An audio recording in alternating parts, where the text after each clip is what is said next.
Hi, everyone. I'm the director for our New Zealand registered not for profit charitable trust called Common Knowledge. And we hold all of the birth and birth coaching skills that hundreds of fathers and mothers developed in the early 1970s in the United States. And they also developed a concept, which was it's normal and natural when you're pregnant to self learn birth and birth coaching skills and then use those skills to work through the activity of birthing your baby. No matter where your birth occurs, no matter who's present, no matter your circumstances or your beliefs, or your choices or lack of choices or change of choices, or what happens to or around you at the birth. In other words, we, as mums and dads, we're very simple about it, which is that 100% of us are going to give birth if we're pregnant, and it's an activity we have to do. Now, when these skills started in the United States and began to develop in the early 70s, there was and had been since the 60s a very high societal message that you all expected parents attend the first childbirth preparation classes. And they were all skills, Lamaze and the Bradley method. In fact, Bradley was called husband coach childbirth. So fathers were expected to coach, expected to have the skills, and we as women for the first time in the history of humanity, had some skills that we could share in a universal manner to do this universal activity. Sadly, that was also the beginning of the natural birth movement. And the natural birth movement, and Lamaze and Bradley and Grantley Dick Reed, who was another obstetrician, focused their skills on low risk women. And that was a huge mistake. It was sort of the founding mistake of the birth movement, and it has led to where we are now. Had these three obstetricians said 100% of pregnant women are going to give birth, one way or the other, and they should all have skills, because skills at least can reduce the biggest issue around childbirth, which is the suffering. And the suffering occurred because women have lacked skills throughout time and across the globe. And why is that? Well, because we have very diverse cultures, and there's no way to know what your birth's going to be like. And so cultures can focus on trying to prevent risks and problems from becoming tragedies, and they can deal with after the baby is born and how to take care of that and to prevent the risks and the problems and tragedies in the newborn period. But the idea that there were skills to actually get through, work through the natural and normal occurring pain of labor contractions just wasn't something that humans developed. I don't know why. We just know they didn't, right? So, and if they had, we'd all know them. And so we need to just take a pause for a moment and take a deep breath and realize that modern medical care is very recent, very, very recent, only 150 years old out of hundreds and thousands of years of our human existence. And modern medicine has only been available in very developed countries. Even today, in developing countries, it's only in the cities, and people who live rurally have very little or no access to any modern medicine. So, what happened in the early 70s when there was a societal message that we all take a childbirth preparation class, and all those classes were entirely skills based because none of us had choices, that meant millions of us, of my generation, your grandmothers, grandfathers, millions of us used skills, and we reduced our suffering. But because these three obstetricians in the beginning of the natural birth movement were focused on low risk women achieving a natural birth, pain free labor with no medical interventions, that wasn't successful. I've talked about that in other things, and I'm not going to talk about that now. But we cannot separate low risk from high risk. 100% of pregnant women are going to give birth. And there is absolutely no way that we know whether a low risk woman is going to have a low risk birth. And no way to know whether a high risk woman is going to have a low risk or high risk birth. So that's in other parts of the series, and you can look into that. So, when the global natural childbirth movement started in the 80s, there was a very inaccurate belief. And it was backed up by this sort of simple story. Oh, women used to birth by a rice paddy and go back to work. Well, it's just like saying women birth in the back of a taxi, right? I mean, the reality is that traditional women did not know how to birth any more than we do. If we lack skills, we don't know how. We will, because 100% of pregnant women are going to give birth. However, there's a difference between something happening to you because it's mandated by biology. The end of pregnancy, normally and naturally, is some birth. That's very different from knowing how to do it. And this has been a discussion I've had with people in the natural birth movement since the 80s, for 40 years. Right? And oh my goodness. And our trust is located in New Zealand that has a wonderful, wonderful, wonderful midwifery model of care. However, even though it's very successful, it also has a deep flaw in it because midwives ideologically have a belief that pregnancy and childbirth are normal life events that rarely require medical care.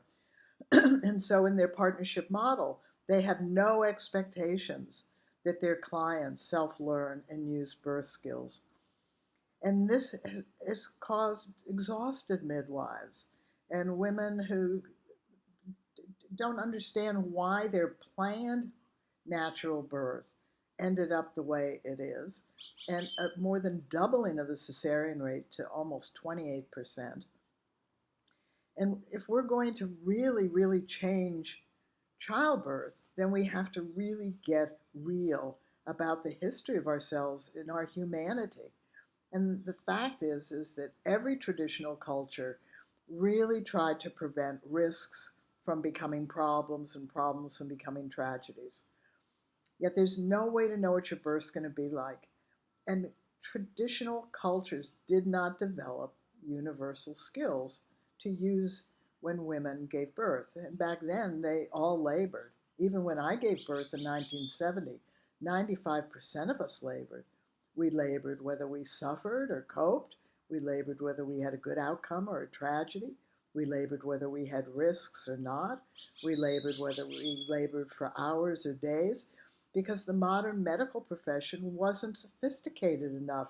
And we as consumers weren't demanding that the risks be dealt with in a medical profession. Just remember, penicillin is very new. Immunizations are very new. So as we as consumers started to demand more of our medical profession, and we became more risk averse. So many of us would just lay down our lives for our baby. We'd have a cesarean in a minute if someone said to us, your baby's at risk. And we do, right?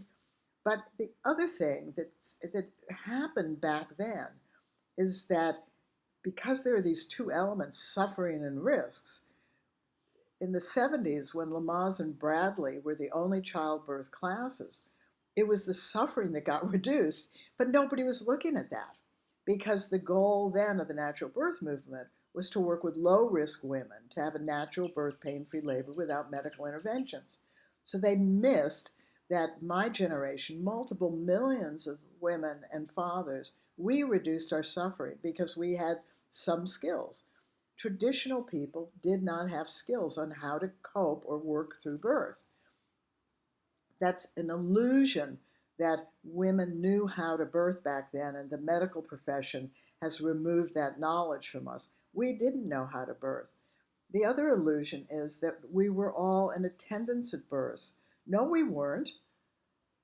If we lived in a culture where women went off by themselves to birth, they were in attendance, not anybody else. If they went off with women in the community, trust me, it was the older women in the community. It was not the children. Some cultures birthed wherever. And very few cultures had midwives. It was your aunt or your mother or your grandmother or your mother-in-law. So when modern people say, oh, we used to, no, we didn't. We didn't know how to birth. I've worked in many traditional communities, not around birth, but I bring the skills and share the skills. Women in traditional communities don't know they have a cervix. There are traditional communities in the world that still do not connect sex to conception. And we laugh at that, ha ha ha. But why should we laugh at that? It takes months for a woman's belly to grow. Why would we connect it to sex? So a lot of traditional people don't, and some do. So you need to understand that when we were living without medical care, we were doing the best that we could within each of our cultures to safeguard the health and well-being of the mothers and babies. But that didn't mean we knew how to birth. We just got through it. And many, many of us suffered. And suffering is not a good look. And it's something that can be reduced or prevented by a use of simple skills. So when the big global natural birth movement and all the famous authors started in the 1980s, they took skills away from us. They basically dismissed them and said cows and cats aren't taught to birth. Women don't know how. Women have always birthed. It's natural. It's instinctive. We know how to do it. And for years, I thought to myself, oh my God, how can we as women say this to one another? Particularly for any of us who have given birth. We know we didn't know how to do it. So how do we, as people talking to many, many thousands of women or millions of women, how do we have the gall to say women know how to birth when we ourselves did not know how to birth? Now, I have talked to thousands of birth workers around the world, and I can tell you that many of them, a large percent of them, either become birth workers because they had a terrible birth experience and they don't want other women to suffer, and they believe that they, the healthcare providers, made their birth horrible. And many of them also recognized that they didn't know how to birth. They wanted to change that. Or they were the fortunate women who had quite easy, very enjoyable births, and they want more women to have that. And those two women, types of women who become birth professionals, have loaded emotional agendas. And that doesn't help us as people who work with them, as clients. So there is still a belief in the natural birth movement that the medical profession has taken away the skills that we all had, and that modern society has prevented us from seeing births, as though we all saw births in traditional communities. We didn't. We didn't. And if we saw a birth in a traditional community, maybe it would be one or two in our lifetime, or a few in our lifetime, and usually only our family. And if those births were traumatic, that's what we saw. And if they were easy, that's what we saw. But there was no guarantee that what we saw is what we would experience when we gave birth next. So you need to understand that we humans have not until recently had skills to use in labor, much less on the way to the hospital being prepped and in surgery. We haven't had skills. It's a new idea. And Lamaze and Bradley and Grantley Dick Reed were the ones who started it. And the natural birth movement of the 80s were the ones who stopped that from evolving.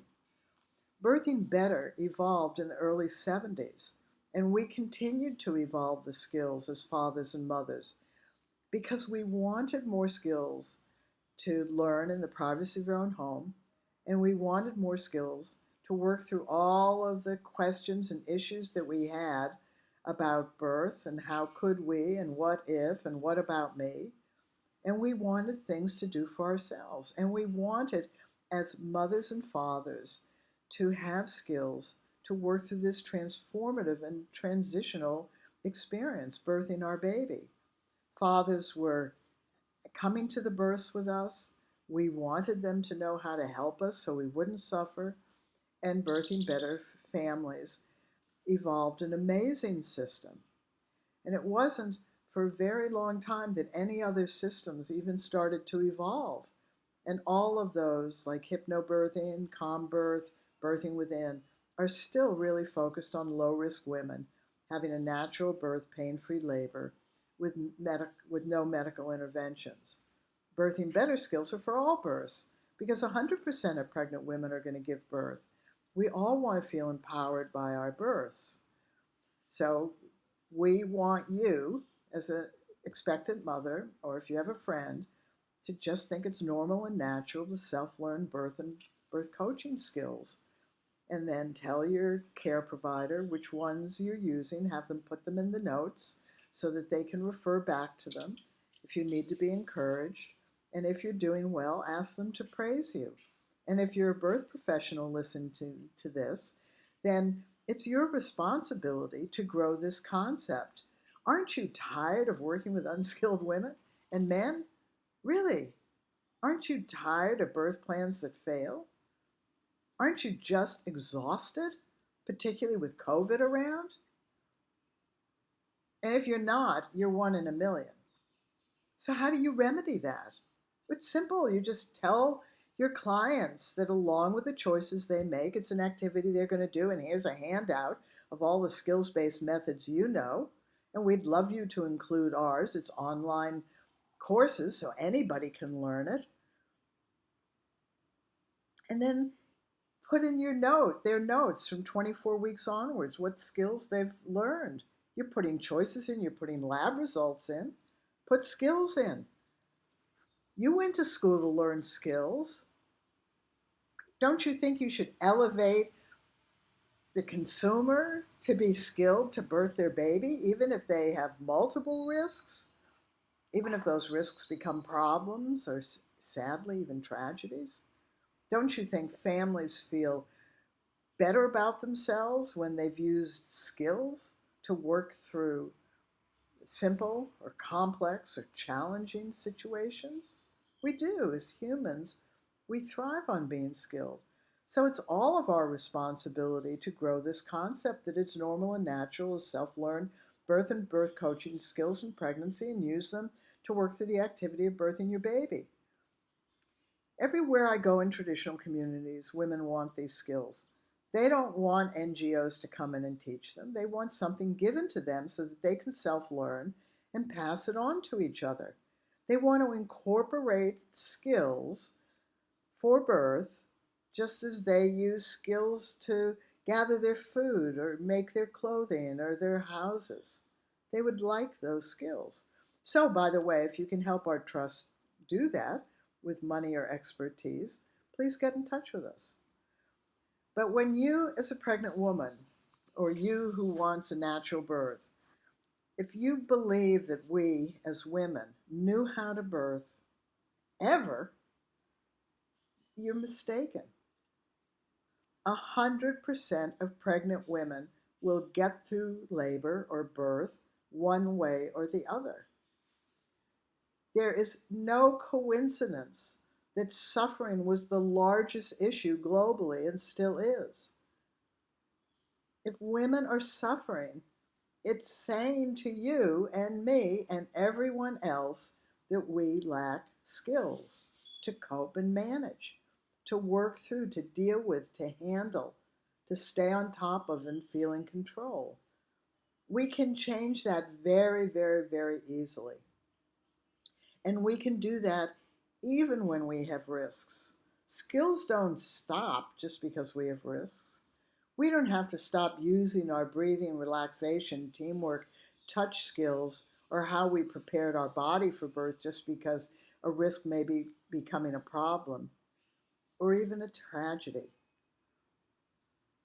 In fact, if we have problems in lives and we have tragedies in lives, it is often our skills that help us come out of the feelings and emotions that we have that arise from those things. So traditional women used herbs. You can. They didn't know about homeopathics. You can use homeopathics or acupuncture or anything that you possibly imagine can help you either prepare for birth or work through the birth or after the birth. But primarily, if you had a choice between making a birth plan and learning skills, and you could only have one of those, choose skills, because babies do not come to plan. There's no way to know what your birth's going to be like. You may know what kind of birth you want. You may know how you would like your birth to unfold. But of the tens and thousands of women that I have heard birth stories from in the past 50 years, I could count on one hand how many women said, "Oh, my birth was just like I thought it was going to be." Most of us, it was like nothing that we had ever imagined. So that's how far from we know what kind of birth we want actually happens. There's no way to know. But most of us are focused on the risks because the medical profession is focused on the risks through all the assessments, monitoring procedures. And nobody is telling us we should be skilled to do that activity. We're telling you, we've been telling you for 50 years. Now we have the platform of the internet. So we're telling you, but you need to pass it on. You need to act on it. Do your skills have to be perfectly used? No, but any skill's better than none. So if you have a choice between a birth plan and skills, choose skills because you have to do that activity. I had to do the activity. I got better doing it because I developed these skills with hundreds of families. And so I was able to use these skills rather than the Lamaze skills that I first used that weren't great. And that's okay because they were the beginning concept of universal skills. But had they been encouraged to evolve, had the natural birth movement been wise enough and less ideological, they would have said skills and choices go hand in hand. It's great to have choices, but you still have to do the activity. So yeah, you should have some skills, but they didn't. And that was the second failure. First one was the 3 obstetricians that didn't include 100% of pregnant women. And the second failure was the natural birth movement that basically stuck to the ideology that low-risk women, but 100% of pregnant women are going to give birth. And so we need to reclaim childbirth. And we reclaim it with this very broad, inclusive concept that it's normal and natural self-learned skills in pregnancy, and then use them while we work through the activity of birthing our baby, no matter where, no matter the circumstances. We got pregnant to have a baby, not a type of birth. So you need to keep understanding that traditional women, we as women who lived without modern medical care, did not know how to give birth any more better than we did. They got through it. It happened to them. Some of them, it was easy. Many suffered. Some had risks. Most of those risks did not become problems, and very few problems became tragedies. But tragedies did occur. Women back then and throughout the world, some labored quickly, some labored for days. We have not failed ourselves as women. What we've done for the past 50 years, however, is to shut off a possibility. And that possibility has potentials. Because if we use any skills while we birth our baby, we are more likely to feel empowered and we will all birth better.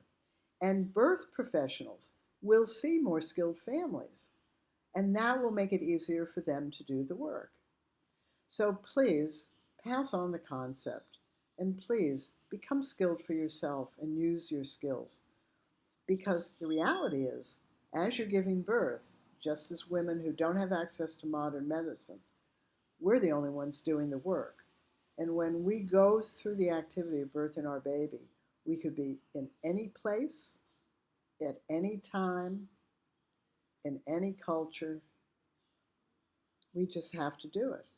And so let's all do it being skilled. Sounds good to me. Pass that on. See you later.